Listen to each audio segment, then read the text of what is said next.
about some things that she's gone through and what she's gotten out of it and what God has taught her. So please welcome to the stage, Abbie Ahner.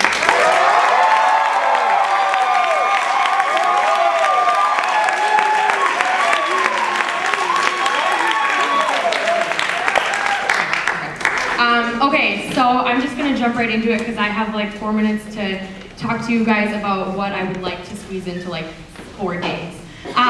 So, like Allie said, my name is Abbie Ahner.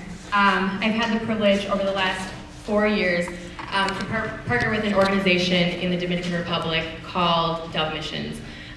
They're a nonprofit Christian organization that really seeks to just improve the lives of Haitian and Dominican kids. And I know that sounds really general, but this is an organization who truly just seeks to be a resource in whatever ways that they can. They are located in an area that serves 2 different barrios, and barrios are like really poor neighborhoods. If you speak Spanish, you're totally calling me out right now because I'm not rolling my R's, but barrios. I'm gonna throw a picture up on the screen, hopefully. The 2 barrios are Agua Negra and Playa Huesta. Playa Huesta means West Beach.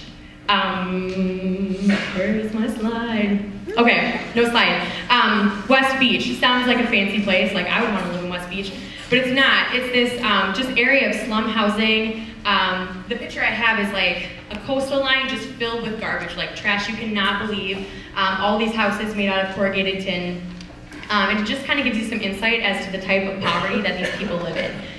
So this is the area that Dove serves, and yeah, just a really extreme area of poverty, and a lot of structural violence is happening there. A lot of slavery. We're talking about sex trafficking, sex tourism, the sexual exploitation of children, like all these awful things are occurring, and the Dominican Republic is actually a famous spot for that. Like people come there seeking those things.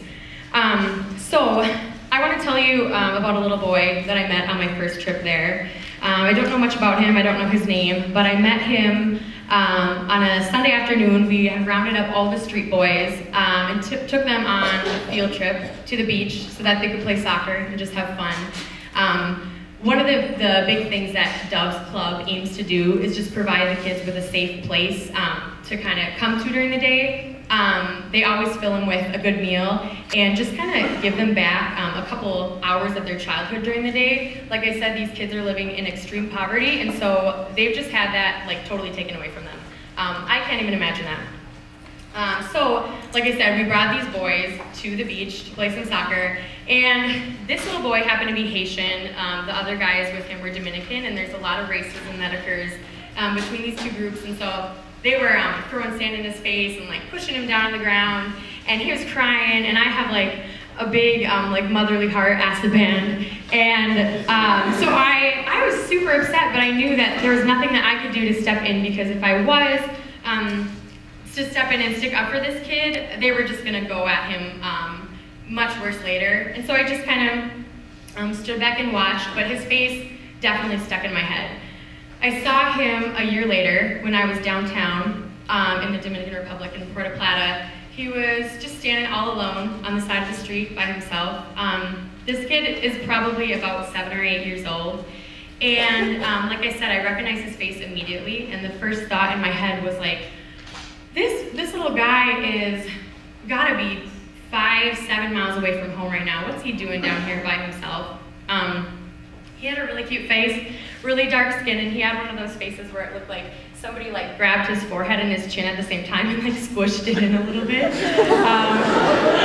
He was so cute. And so, like I said, I recognized him immediately, and I wanted to say hi. I hadn't seen him for a year. I felt like he was my little brother.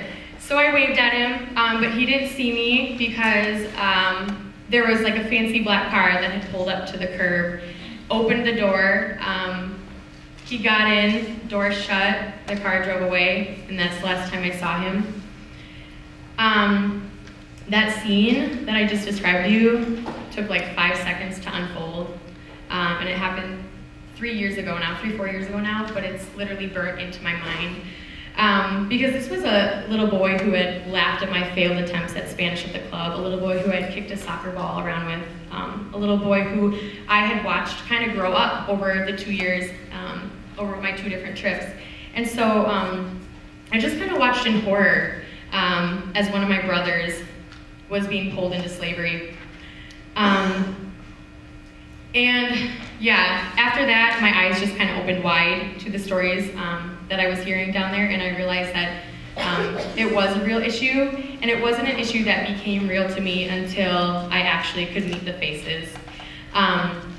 Yeah, every night after I would volunteer, I would go home and lay my head down on my comfy pillow and realize that the kids that I had worked with during the day were being literally run around the town by their parents to pay off drug debts, food bills, whatever.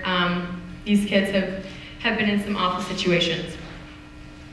So what I kind of want to get across to you guys is that we've seen movies like Taken, we've seen movies like Slumdog Millionaire, and they put these images in our heads of what slavery and trafficking looks like, and those are really realistic situations. I'm not going to deny that. They happen, and they're so serious.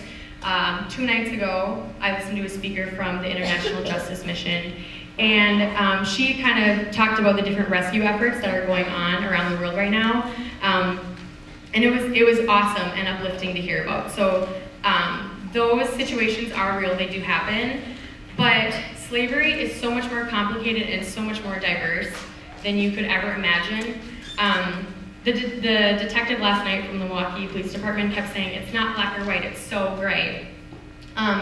And I think that's what I've experienced in my work in the Dominican Republic, is that it's not always a captor it's not always like a slave master who's physically keeping somebody in captivity and forcing them into labor or into sex. A lot of times, like, these people are pulled into slavery because they have no other choice, they have no other option, and I really think that, like, these invisible bonds, almost, of structural violence are just as dangerous and just as serious as somebody, physically kidnapping somebody or forcing somebody into labor. 1, because the same thing is happening, and 2, because it looks like normal life to us on the outside, and it's easy for it just to become invisible. Yeah, so that's my soapbox. I hope that you guys have had a chance to go to the different events that have happened this week, the different speakers. They really pulled at my heart, and I truly believe that the Lord is using this whole week just to open our eyes and open the rest of our campus's eyes to the issue of slavery around the world. And like, if you're like me and you're sitting out there and you're feeling really burdened by this, and this just hurts to hear about all these different stories, I want you to remember that, like, the Lord has allowed that in your heart for a reason. He wants you to be responsible for this, and He doesn't want us to be indifferent to our brothers and sisters who are caught up in this anymore. So, yeah, and at the same time, I think it's important that we remember that we are human, we are weak, and we have no power over injustice in this world apart from our Father.